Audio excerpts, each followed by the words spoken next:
할렐루야! 우리 주 예수님의 이름으로 교우 여러분에게 문안드립니다. 오늘 말씀의 제목은 믿음으로 세워지는 하나님의 법 두 번째 시간입니다. 성경 말씀은 로마서 3장 31절 지난 시간과 동일합니다. 그런즉 우리가 믿음으로 말미암아 율법을 파기하느냐 그럴 수 없느니라. 도리어 율법을 굳게 세우느니라. 지난주 우리는 율법 무용론을 통해서 하나님의 법을 무용하게 만드는 이유와 흐름을 살펴보았습니다. 복음과 믿음이 강조되면서 하나님의 법에 대해서 오해한 것인데요. 오늘 우리는 하나님의 법을 믿음으로 세워가는 것에 대해 생각해 보려고 합니다. 그런데 특별히 저는 오늘 웨슬리의 믿음으로 세워지는 하나님의 법을 공부하고 묵상할 때에 오늘날 우리들이 오해하고 있고 또 혼란스러워하는 부분에 대해서 생각을 정리해 보았습니다. 이 부분에 대해서 저는 참 고민을 많이 하고 있었는데 여러분은 어떠신지 모르겠습니다. 바로 회개의 기도와 관련한 것입니다. 왜냐하면 믿음, 즉 신앙생활의 출발점을 생각을 할 때 꼭 짚고 넘어가야 하는 일이기 때문인데요. 그래서 죄의 용서, 우리가 지난 시간에는 칭의라는 말로 생각해 보았는데 칭의를 생각할 때 하나님의 법과 믿음 사이에 어느 곳에 강조점을 두고 있었는지 우리가 지난 시간에 살펴보았죠. 그런데 오늘은 이것을 조금 다르게 생각해 보려고 하는 것입니다. 저는 여러분이 보는 것과 다르게 온전한 사람은 아니어서 사실 훌륭한 인생을 살지는 못했습니다. 사람들 앞에서 말 못할 죄도 지었죠. 그런데 예수님을 믿는 그러한 사람은 자신의 죄를 자복할 때 하나님께서 그 죄를 용서하신다고 하는 말씀을 듣게 됩니다. 요한일서 1장 9절의 말씀입니다. 만일 우리가 우리 죄를 자백하면 그는 미쁘시고 의로우사 우리 죄를 사하시며 우리를 모든 불의에서 깨끗하게 하실 것이요. 죄인들에게 이처럼 복된 소식도 없습니다. 그런데 여기에는 사람들이 빠지는 함정과 혼란이 있는 것 같습니다. 죄를 회개했는데 그래서 말씀을 의지해 우리의 죄가 용서받았다고 믿었는데 개운하지가 않습니다. 아직도 나는 죄인인 것 같다는 생각이 듭니다. 이 말은 아직 내가 구원을 받지 못했다는 의미처럼 느껴지기도 하죠. 그래서 어떤 분들은 이런 개운치 못한 생각이 사라질 때까지 기도해야 온전히 회개한 것이다 라고 말씀을 하기도 합니다. 또 어떤 분은 물과 성령으로 거듭나야 진정한 회개가 이루어진 것이다 라고 말씀하기도 하시죠. 물론 다 맞는 말씀 같습니다. 그런데 사실은 여전히 회개가 부족하다고 느끼고 또 물과 성령으로 거듭난다고 하는 것 또한 실상에서는 혼란스러워합니다.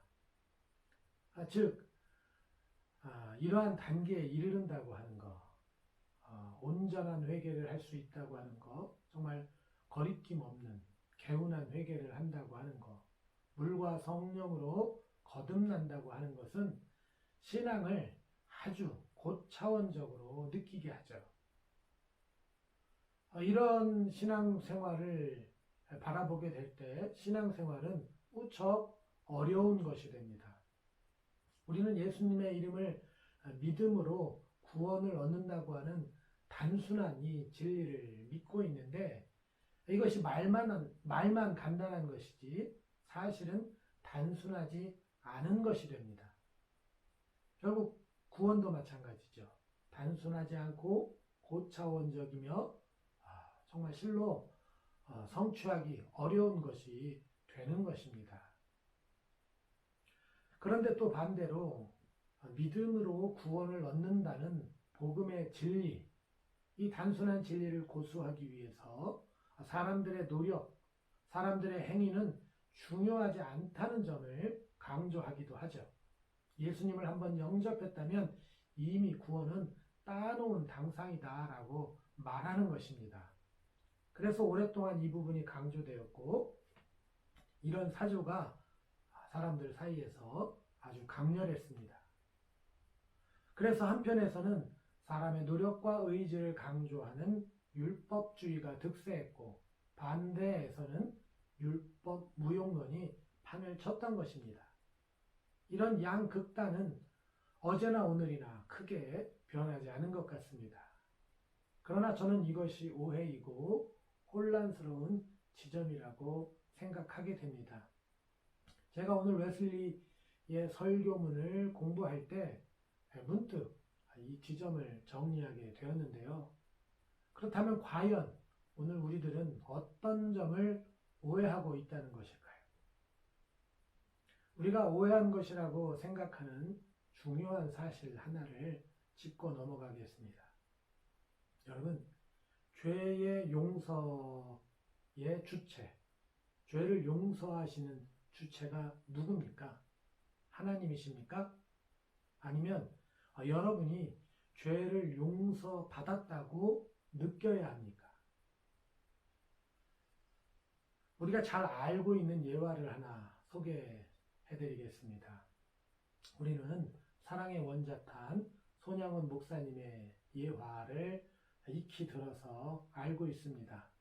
1948년 10월에 있었던 여순 반란 사건 때에 손양원 목사님은 정말 훌륭하게 자라고 있던 사랑하는 두 아들을 잃었습니다.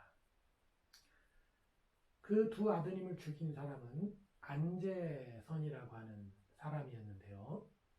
이 여순 반란 사건이 진압이 될 때에 이 안재선도 체포가 되었고 당시 재판에 의해서 사형을 선고받게 되었습니다.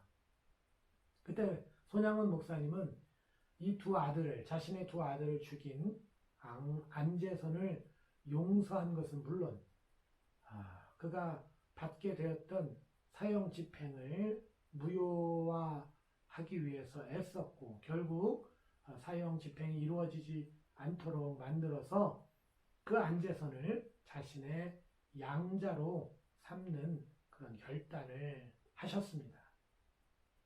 그래서 안재선의 이름을 손재선으로 개명하게 되죠. 실로 사랑의 원자탄이라고 하는 이 칭호가 탄생하는 어마어마한 그러한 사건이었습니다.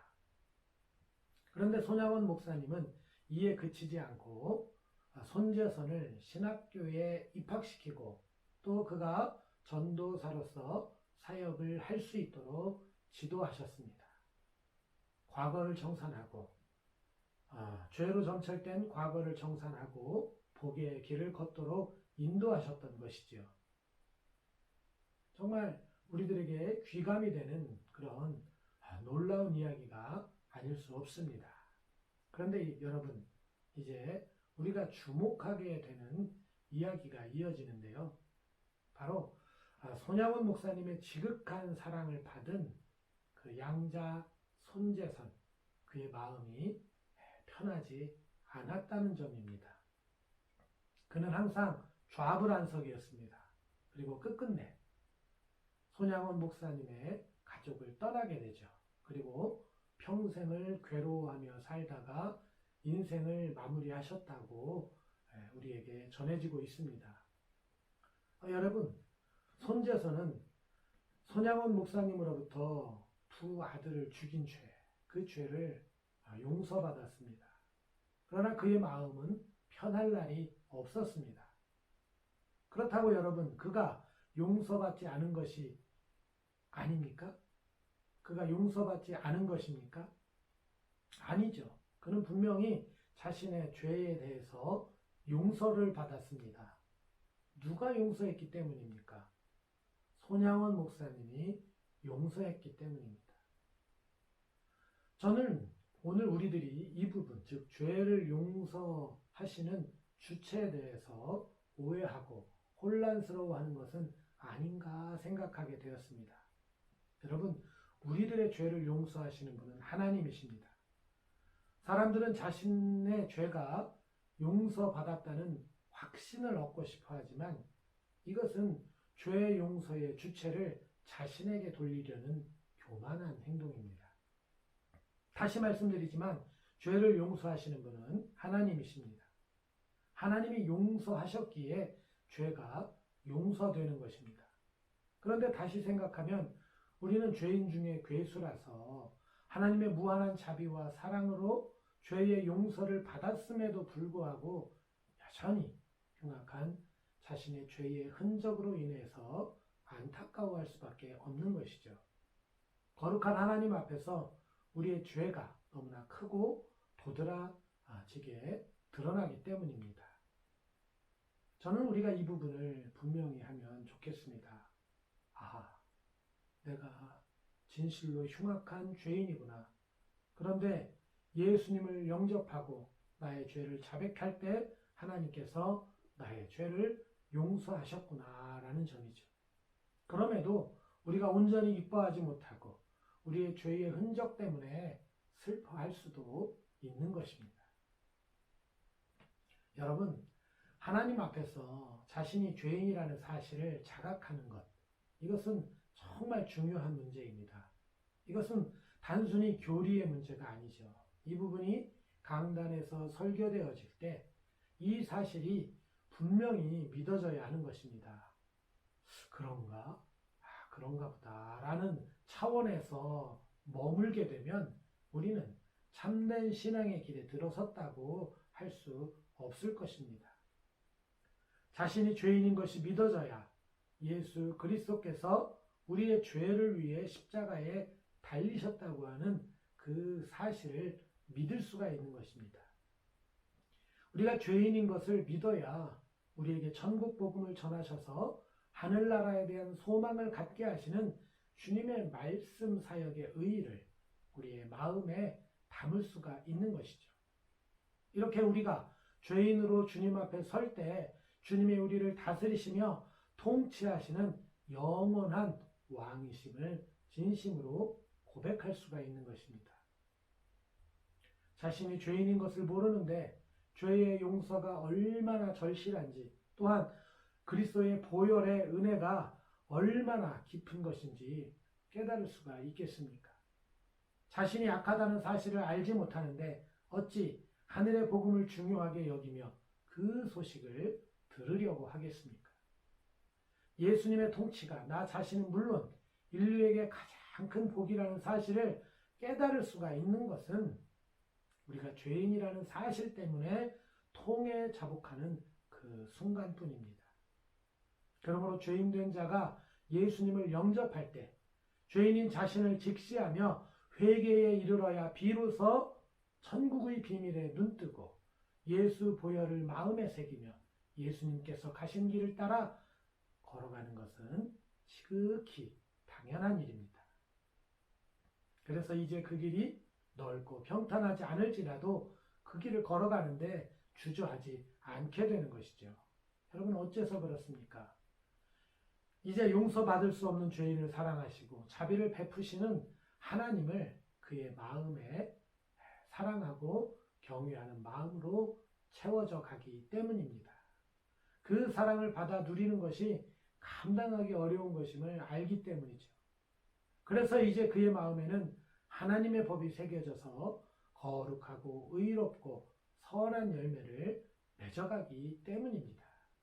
여러분, 이것은 말이 아니라 진실로 주님을 영접한 신자들의 삶이 이러했습니다. 이것은 어제도 그랬고 오늘도 똑같고 이후로도 변하지 않을 일이죠. 그런데 오늘도 그렇지만 웨슬리 시대의 사람들 중에는 믿음으로 충분하다라고 생각하는 사람들이 있었습니다. 예수님을 입으로 시인하고 마음으로 믿었다면 그 사람은 구원에 이르렀다라고 선포한 것이죠. 그래서 그리스도인이 되었음에도 죄를 짓는 자신들의 행실을 관대하게 바라보았습니다. 사람이니까 이런 실수도 할 수 있지. 우리가 로봇이야? 우리는 사람이야. 그래도 우리가 이제 예수님을 영접했으니까 우리가 잘할 날도 오겠지. 성경에도 한 번 얻은 구원은 빼앗을 수 없다고 그랬는데 이제 내가 예수님을 영접했는데 이 구원을 누가 뺏을 수 있겠어? 이것을 뺏는다면 하나님의 말씀이 땅에 떨어지는 거 아니야? 라고 생각하는 것입니다. 내가 그들에게 영원한 생명을 주노니 그들이 결코 멸망하지 않을 것이요 또 아무도 내 손에서 그들을 빼앗지 못하리라. 진실로 진실로 내가 너희에게 이르노니 내 말을 듣고 또 나를 보내신 분을 믿는 자에게는 영존하는 생명이 있고 또 그는 정죄에 이르지 아니하나니 사망에서 생명으로 옮겨졌느니라. 나를 보내신 아버지의 뜻은 내게 주신 모든 사람 중에서 내가 하나도 잃지 아니하고 마지막 날에 다시 일으켜 세우는 이것이니라. 이와 같은 성경 구절을 방패로 삼고 그 뒤에 숨어버리는 것입니다. 그리고 죄의 열매를 맺는 것을 거리끼지 않죠. 여러분, 분명 죄의 열매를 맺는다고 하는 것은 나무가 죄의 나무이기 때문인데도 이 사실을 심각하게 받아들이지 않는 것입니다. 믿었으니 되었다는 것입니다. 하지만 이것이 정녕 믿은 것인지 이것이 믿음이 있는 것인지 오늘 우리는 스스로 반문해 보아야 합니다. 그런데 이제 웨슬리는 믿음에 대해 많은 그리스도인들의 태도에 대해서 아주 획기적인 통찰을 우리에게 전해주고 있습니다. 믿음은 사랑이라는 영원한 목적을 촉진시키기 위해 하나님께서 제정하신 위대하지만 일시적인 수단입니다. 라고 말이죠. 다시 말해서 그리스도인들이 믿음을 강조할 때 웨슬리는 그리스도인들은 믿음을 통해서 사랑을 이루어야 한다라고 말하는 것입니다. 이 부분을 설명할 때 웨슬리 목사님이 아주 재미난 이야기를 하시는데요. 아담이 죄를 짓기 전에 이 세상에 믿음은 존재하지 않았다는 것입니다. 또 하나님 나라에도 믿음은 존재하지 않는다고 합니다. 여러분 어째서 그럴까요? 그때는 하나님을 의심할 수가 없기 때문입니다. 하나님과 함께하기 때문입니다. 그렇기 때문에 하나님의 존재를 의심할 필요가 없는 것이죠. 그렇다면 여러분 그곳에는 무엇이 있을까요? 그렇습니다. 사랑이 있다는 것입니다. 하나님 나라는 사랑이 충만한 곳이라는 것이죠. 하나님을 사랑하는 무리들이 서로 사랑하는 곳 말이죠. 또한 하나님 나라에서는 예수님을 믿을 필요도 없다라고 말을 하고 있습니다. 어째서 그렇습니까? 죄를 용서할 필요가 없는 곳이기 때문입니다. 이런 부분을 생각을 할 때 여러분, 믿음은 언제부터 이 세상에 필요하게 되었을까요? 그렇습니다. 인간이 타락해서 이 세상에 죄가 들어오면서 믿음이 이 세상에 필요하게 된 것입니다. 오늘 우리들이 사는 사회도 마찬가지죠. 여러분, 믿음이 왜 필요합니까? 믿을 수 없는 세상이기 때문입니다. 믿는 도끼의 발등을 찍히기 때문에 믿음이 필요합니다. 사랑하는 교우 여러분, 믿음은 타락과 함께 비로소 주어진 것입니다. 예수 그리스도께서 사망 권세를 이기실 것이라는 약속과 함께 더해진 것이죠. 그러므로 믿음은 하나님께서 사랑의 법을 다시 세우기 위해 계획된 것이라고 할 수가 있습니다. 그래서 우리 신앙생활의 현장에서 믿음은 아주 중요한 것입니다. 아주 가치가 있는 것이죠. 믿음은 사랑을 이루어가기 때문입니다. 그러므로 믿음은 하나님의 법을 세워가는 것이다라고 하는 것이죠. 오늘 제목처럼 말입니다. 사랑하는 교우 여러분, 믿음은 입으로 고백했다고 되는 문제가 아닐 것입니다. 그러나 우리들의 많은 분들이 입으로 고백하는 부분에 집중합니다. 물론 인생에 있어서 입으로 고백하는 시점이 중요하기는 합니다. 그러나 우리가 믿음을 너무 가벼이 다루고 있다는 생각입니다. 믿었다고 하면서도 여전히 죄의 속성을 끊어내지 못하고 죄의 열매를 맺고 있는 그리스도인의 이 삶에 자유를 주었기 때문이죠. 믿음으로 구원받았다는 점에 집중했기 때문입니다. 그러나 모든 것은 열매로서 그 정체가 드러나는 것처럼 그리스도인의 삶은, 즉 예수님을 믿었다고 한다면 하나님을 사랑하고 이웃을 사랑하는 하나님의 법이 열매를 맺어야 하는 것입니다. 이러한 삶이 드러나야 합니다. 믿는 자의 삶에는 여러분 하나님의 뜻이 묻어나기 때문입니다. 그러므로 오늘 우리는 믿음으로 충분하다는 생각은 벗어버려야 하겠습니다. 이러한 생각은 여러분에게 거짓 평안을 줄 뿐입니다. 오늘 우리는 우리의 믿음의 실체를 진실로 돌아보았으면 좋겠습니다. 우리의 죄를 용서하시는 하나님의 사랑을 입었으니 정말 기쁘고 즐거운 일입니다. 너무나 분명한 사랑이고 자비입니다. 그러나 그러한 사랑을 받을 만한 자격이 우리에게 없다는 사실에 가슴을 치는 저와 여러분이 되시기를 바랍니다. 그러므로 하나님의 뜻이, 하나님의 법이, 하나님의 사랑이 여러분 안에서 열매를 맺기를 간구하는데 힘을 다하는 저와 여러분이 되시기를 바랍니다. 여러분이 진실한 믿음과 마주하게 될 때 여러분은 하나님의 법을 세워가게 될 것입니다. 오늘 우리 모두에게 이러한 복과 은혜가 가득하기를 예수님의 이름으로 축원드립니다.